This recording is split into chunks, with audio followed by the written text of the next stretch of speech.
maalin wanaagsan ku soo dhawaada odoros iyo videogii koobaad waxaan ku eegaynaa buug la yidhaahdo The Four Agreement oo uu qoray nin la yidhaahdo Don Miguel Ruiz 1997 buug aad u caan ah oo lagu turjumay in ka badan 40 luuqadood ayaan bal doonaa inaan maanta 4 qodob ee ku jira buuggan aan isku dayna inaan ku turjumno Soomaaliya. buuggu wuxuu ka kooban yahay 4 qodob oo aad u fudud balse haddii aad dhaqan geliso saameyn weyn ku yeelan kara noloshaada guud ahaan habdhaqankaaga iyo weliba xiriirka aad la leedahay bulshada. haddaba qodobka koobaad wuxuu dhigayaa hadalkaagu ha miisaanaado ama hadalkaagu miisaan ha yeesho. waxaynu ognahay inuu hadalku ka mid yahay awoodaha waaweyn ee ilaahay bini'aadamka siiyey oo haddii la wanaajiyana wax badan lagu dhisi karo haddii la xumeeyana wax badan lagu dumin karo. inaanad marnaba u adeegsan hadalkaaga inaad qof wax ku yeesho ama ku dacaydayso ama iimihiisa kaga sheekayso ama adiga laftarkaagu isku adeegsato ood isku canaanato. haddaba waxaa muhiim ah inaad iska ilaaliso hadallada dhaadheer oo keeni kara inay dadku ku dhibsadaan ama hadallada dudubiska ah ama inaad degdeg u hadasho oo igna keeni kara inaan qofku si fiican u fahmin fariintaad rabto inaad gudbiso. waxaad mar walba ku dadaashaa in hadalkaagu deganaado yaraado miisaanna lahaado.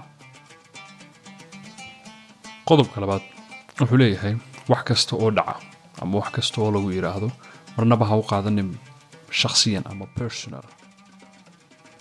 tusaale ahaan hadduu qof kugu sheego dabeecad xun oo aadna tiraahdo maanigaa dabeecad xun maxaan ku dabeecad xumahay oo aad u qaadato wax shakhsiyana waxay imanaysaa inaad isdifaacdo oo halkaa waxaa ka dhalan doona muran iyo buuq aan loo baahnayn.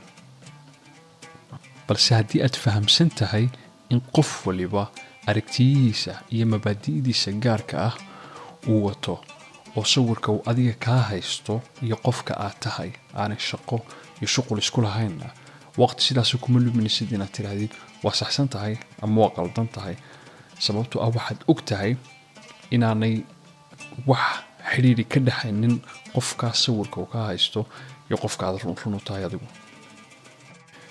qodobkan haddaad si fiican u fahamto ood ku dhaqanto waxaad dareemi doontaa xorriyad aad u ballaaran maxaa yeelay dib ugu fiirsan maysid waxay dadka kale yidhaahdeen ama sameeyeen keliya waxaad mas-uul ka tahay naftaada.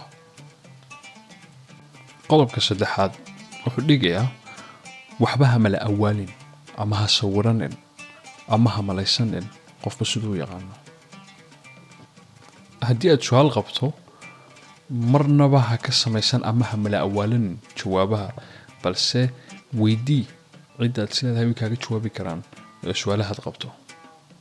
tusaale yaroo kooban haddii uu saaxiibkaa 2 cisho salaanta kaa qaadi waayo ama uu message-yadaada ka soo jawaabi waayo oo aad adiguna u qaadato inuu ogaan u samaynayo oo aanu rabin inuu kula hadlo oo aadadna dhinacaaga joojisa salaanta halkaa waxaa ka dhalan karo inay saaxiibtinimada sidaa ku dhammaato. laakiin haddii aad weydiiso oo tiraahdo sidee wax u jiraan laga yaabaa inuu ku siiyo jawaab inuu shaqadu ku cuslaatay ama faamilkiisa dhibaato kusoo kordhay waxyaaba caynkaas oo isaga laftarkiisa hawli ku furan yihiin oo aanu waqtiba u helin inuu telefonkiisa eego waxaanad garanayn dadka weydii. qodobka 5aad wuxuu oranayaa wax kasta ood qabanayso u qabo sida ugu wanaagsan. ha u shaqaynin si waalan oo haddii aad u shaqayso si waalan oo badan waxaa iman doonta inaad daasho haddaad daashana waxaa adkaan doonta inaad waqtigii la rabay ku gaadho taargetka iyo meeshaad u socotid. hana hakranin oo haddii aad hakrato maxsuulka soo baxa noqon maayo mid aad u qurux badan oo hadhow waxaa iman doonta inaad iska qoomamayso tiraahdo haddaan berigii si wanaagsan u shaqayn lahaa ama waxoogaa dadaalka kordhin lahaa natiijada soo baxda caynkan ma noqoteen. waxaa muhiim ah haddaba inaad hesho dheelitirka labadaa u dhexeeya oo wax kasta ood qabanaysa aad u qabato sida ugu wanaagsan. waxaa intaa ku eeg buuggii The Four Agreement aad buu adag tahay in lagu soo koobo dhowr daqiiqo xikmadaha buuggan ku jira. Marka waxaa iga tala ah haddii aad heli karto copy inaad buugga oo dhammaystiran akhriso.